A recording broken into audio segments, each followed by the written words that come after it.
হুনাইনের যুদ্ধে সংখ্যা বেশি হয়েছিল, তোমরা মনে মনে ভেবেছো মুসলমান সংখ্যার জোরে, অস্ত্রের জোরে, টাকার জোরে বিজয় হয় না, মুসলমান বিজয় হয় ইমানের জোরে।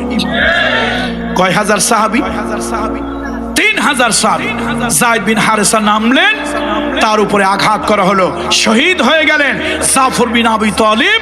তিনি এবার সেনাপতির দায়িত্ব নিয়ে, তিনি এবার আমিরের দায়িত্ব নিয়ে, এক হাতে কালেমার ঝান্ডা, এক হাতে পতাকা নিয়ে তিনি সামনের দিকে এগিয়ে আসলেন।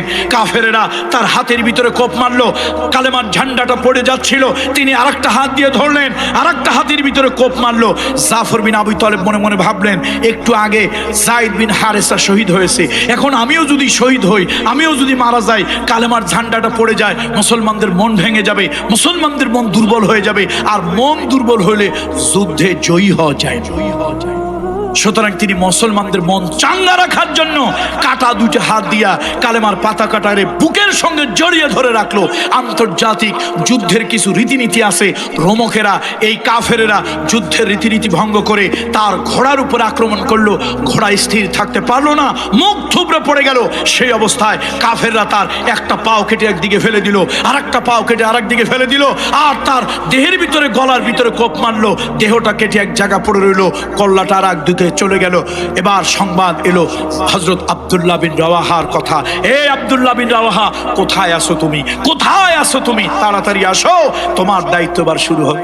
ভাইরা, আমি গত কয়েকদিন আগে গিয়া আব্দুল্লাহ বিন রাওয়াহার কবরের কাছে গিয়ে আমি নিজের ঠিক রাখতে পারছিলাম না।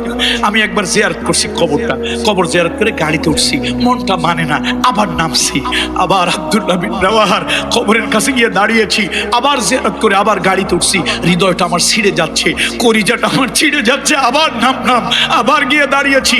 কেন এরকম আবেগ লাগতেছে কেন? ছোটবেলা থেকে আমি সাহিত্য প্রেমী মানুষ, আমি ছোটবেলা থেকেই সাহিত্যের প্রতি দারুণ প্রেম আমার ছিল। আমি ছোটবেলা থেকেই অসংখ্য বই, বাংলা বিভিন্ন সাহিত্যের বই আমি পড়েছি। বন্ধুরা আমার, হযরত আব্দুল্লাহ বিন রাওয়াহা তিনি যখন জিহাদের ময়দানে আসলেন, ও মুসলমান, ও মুসলমান, এর নাম হলো ইসলাম, এর নাম ইমানদার, এর নাম মুসলমান। মৃত্যুর দুয়ারে যারা দাঁড়িয়ে মৃত্যুকে আলিঙ্গন করে, মৃত্যুর ভয় পায় না, অকুত ভয় সৈনিকের মতো হযরত আব্দুল্লাহ বিন রাওয়াহা তিনি কি করতে লাগলেন? জিহাদের ময়দানে তিনি ছিলেন স্বভাব কবি, সারণ কবি, পল্লী কবি, মিলায় মিলায় কবিতা দিয়ে কথা বলতেন। এই দেখেন, মৃত্যু সামনে দুজন সেনাপতি, দুজন আমির শাহাদাত বরণ করেছে, তৃতীয় জন তিনি, এখনো তার মুখ থেকে কবিতা যায় না, তিনি মৃত্যুর দুয়ারে দাঁড়িয়ে কবিতা পড়তেছেন। আল্লাহু আকবার, আল্লাহু আকবার। যদি আল্লাহ আপনাদেরকে কোনোদিন জর্ডানের আম্মান নেয়, সে আম্মান সিটি থেকে, রাজধানী থেকে 100 কিলোমিটার দূরে আপনারা যাবেন, নিজের চোখে দেখে আসবেন, এখনো তার কবরের কাছে যুদ্ধের ময়দানে দাঁড়িয়ে মৃত্যুকে আলিঙ্গন করার সময়, তিনি শাহাদাতকে আলিঙ্গন করার সময় যে কবিতা লিখেছিলেন, সে কবিতাটা মুখ দিয়ে বলেছিলেন, সেই কবিতাটা এখনো তার কবরের কাছে লিখে রাখা হয়েছে। আবার নামলাম, মনটা মানতেছে। আবার হযরত যায়েদ বিন হারেসা এবং জাফর বিন আবি তালিবের কবর এক জায়গায়, এবং পরে শহীদ হওয়ার কারণে 1 কিলোমিটার একটু দূরে হলো আব্দুল্লাহ বিন রাওয়াহার কবর। দুইজন শহীদ হয়েছে। এই আব্দুল্লাহ বিন রাওয়াহা কোথায়? তোমার দায়িত্ব শুরু হয়ে গেছে। হযরত আবু উবাইদা একজন বয়স্ক মুরব্বী সাহাবী, তিনি চিন্তা করলেন ব্যাপারটা কি, দুইজন শহীদ হয়ে গেল, এখন তো মুসলমানদের মন যেন ভেঙে না যায়। তিনি লক্ষ্য করে দেখতেছেন দূরের থেকে কালেমার পতাকাটা পথ করে উঠতেছে। আবু উবাইদা একটা দৌড় মারলেন, কে গেল কালেমার পতাকাটাকে ধরার জন্য? গেল কে? হযরত আবু উবাইদা দৌড় মারলেন, আব্দুল্লাহ বিন রাওয়াহা দৌড় মারলেন, গিয়ে দেখেন হযরত জাফর বিন আবি তালিবের একটা হাত এক জায়গায় কেটে পড়ে আছে, আর একটা হাত কেটে আর এক জায়গায় পড়ে আছে, একটা পাও এক জায়গায় পড়ে আছে, আর একটা পাও এক জায়গায় পড়ে আছে, আর দেহটা এক জায়গায় পড়ে আছে, শুধু এই মাথা, শুধু এই কল্লাটা কালেমার ঝান্ডা, কালেমার পতাকা কামড়ায় ধরে আকাশের দিকে উঁচু করে রেখে দিয়েছে। আবু উবাইদা গিয়া ওই পতাকা ধরে টান মারে, কিন্তু দাঁত দিয়ে এত জোরে কামড়ায় ধরা, পতাকাটাকে ছুটানো যায় না, কোনোভাবেই পতাকা ছুটানো যায় না। দাঁত দিয়ে জোরে শক্ত করে কামড়ায় ধরা। আবু উবাইদার মনে পড়লো আল্লাহর রাস্তায় যারা শহীদ হয়ে যায় তারা মরে না, তারা হলো জিন্দা। এবার ওই কাটা কল্লা কাটা মাথার কানের কাছে মুখ নিয়ে আবু উবাইদা ডাক দিল, ও জাফর বিন আবি তালেব, কালেমার পতাকা কামড়ায় ধরে আসো, তুমি ছাড়তেছো না। আমরা দুশমন নই, আমরা কাফের বেদিন নই, আমরা নবীজির সাহাবা। আমাদের দ্বারা কালেমার পতাকা অসম্মান হবে না, অপমান হবে। ও জাফর বিন আবি তালেব, আমাদের জন্য কালেমার ঝান্ডা ছেড়ে দাও। এতক্ষণ টানাটানি করে যে কালেমার পতাকা ছুটাতে পারছিল না, কানে কানে কথা বলার সঙ্গে সঙ্গে ওই কাটা মাথাটা কালেমার পতাকা দাঁত থেকে ছেড়ে দিয়েছে। হযরত আব্দুল্লাহ বিন রাওয়াহা তিনি শাহাদাতের তামান্না নিয়ে গিয়ে গেলেন, বীর দর্পে তিনি জিহাদ করলেন, যুদ্ধ করলেন, তিনিও শহীদ হয়ে গেলেন। মুসলমানদের মন ভেঙে যাচ্ছিল। বয়স্ক সাহাবীরা বলে, ও মুসলমানেরা, যুদ্ধের ময়দান জিহাদের ময়দান থেকে পালায় যাওয়া কবিরা গুনাহ, কবিরা গুনাহ। জিহাদের ময়দান থেকে কেউ পালাবো না, কেউ পালাবো না। আমরা রাসূলুল্লাহর কথা শুনবো। আল্লাহ নবী বলেছিলেন তোমরা একজন সেনাপতি নিযুক্ত করিও।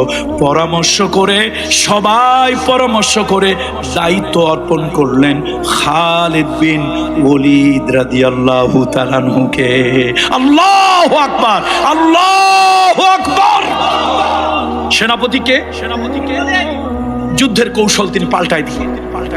মুসলমান যুদ্ধের কৌশল পাল্টাই দিলেন। ইনি বললেন, শোনো, আমরা সংখ্যায় কম, ওরা সংখ্যায় বেশি। আমার দূরে আছে পারস্যদের 1000, রুস্তুমের নেতৃত্ব 1 লক্ষ, রুস্তুমের নেতৃত্বে 1 লক্ষ। রোমকরা সামনে, এখনো রুস্তুমের বাহিনী রয়ে গেছে। এই মুসলমানেরা, আমরা অস্ত্র দিয়ে পারবো না, সৈন্য দিয়ে তো পারবোই না। 3000, তার মধ্যে আবার এখন শহীদ হয়ে গেলেন কেউ কেউ। আমরা একটা কাজ করো, যুদ্ধের কৌশল পাল্টাও। আগামী কালকে থেকে যুদ্ধে আমরা ডিনামাইট বর্ষণ করব। কি বর্ষণ করব? ডিনামাইট বর্ষণ করব। এবার মুসলমানদেরকে তিনি শিখাই দিলেন, উঠতে আল্লাহু আকবার, নামতে আল্লাহু আকবার। পাহাড়ের উপর উঠবে আল্লাহু আকবার, নিচে নামবে আল্লাহু আকবার। উপরে উঠবে আল্লাহু আকবার, নিচে নামবে আল্লাহু আকবার। তরবারি মারবে আল্লাহু আকবার, সামনে এগিয়ে যাবে আল্লাহু আকবার, বাতিলের বিরুদ্ধে লাগবে আল্লাহু আকবার। আল্লাহু আকবারের ধ্বনি দাও। এই শুধু আল্লাহু আকবার, আল্লাহু আকবার, আল্লাহু আকবার এই ধ্বনি দিতে লাগলো। কাফেরদের কলিজা থরথর করে কাঁপলো। এই ডিনামাইটের আঘাতে কাফেরদের কানের পর্দা ফেটে তারা অনেকটা দুনিয়া থেকে সেন্সলেস হয়ে গেল। আর মুসলমানরা নতুন নতুন কৌশলে ময়দানে বিজয়ী হয়ে বিজয়ী বেশে ফিরে আসলো। রাসূলুল্লাহ সাল্লাল্লাহু আলাইহি সাল্লাম মসজিদে নববীর মেম্বারের উপরে বসা। নবীজি বলতেছে, এই আমার যায়েদ বিন হারেসা শহীদ হইল, এই আব্দুল্লাহ বিন রাওয়াহা এই যে আগায় গেল, এই জাফর বিন আবি তালেব ঝান্ডা ধরে নিল, এই শহীদ হলো। সব লাইভ সম্প্রচার করতেছে। নবীর চোখ বেয়ে টপ টপ টপ টপ করে পানি পড়তেছে। কে করতেছে সম্প্রচার? কে করতেছে? হাবিবে কিবরিয়া মুহাম্মদ রাসূলুল্লাহ। কোথায় বসে করতেছে? মদিনায়, মসজিদে নববীতে।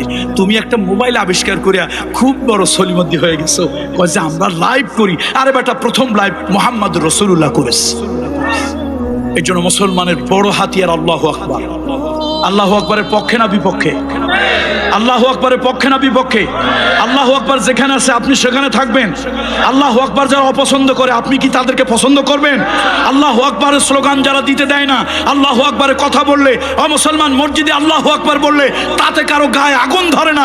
ডিসি অফিসের সামনে গিয়া, এসপি অফিসের সামনে গিয়া আল্লাহু আকবার বললে আমার নামে মামলা হয়, আমাকে সন্ত্রাসবাদ জঙ্গিবাদের সাথে জড়িয়ে দেওয়া হয়। এগুলি ইহুদি খ্রিস্টান কাফের বেদিনের দোষর ছাড়া ভালো মানুষের কাজ এগুলি। সুতরাং আল্লাহু আকবারের পক্ষে কারা কারা আছে? লিল্লাহে তাকবীর, লিল্লাহে তাকবীর। কোরআন সুন্নাহর আলো, কোরআন সুন্নাহর আলো।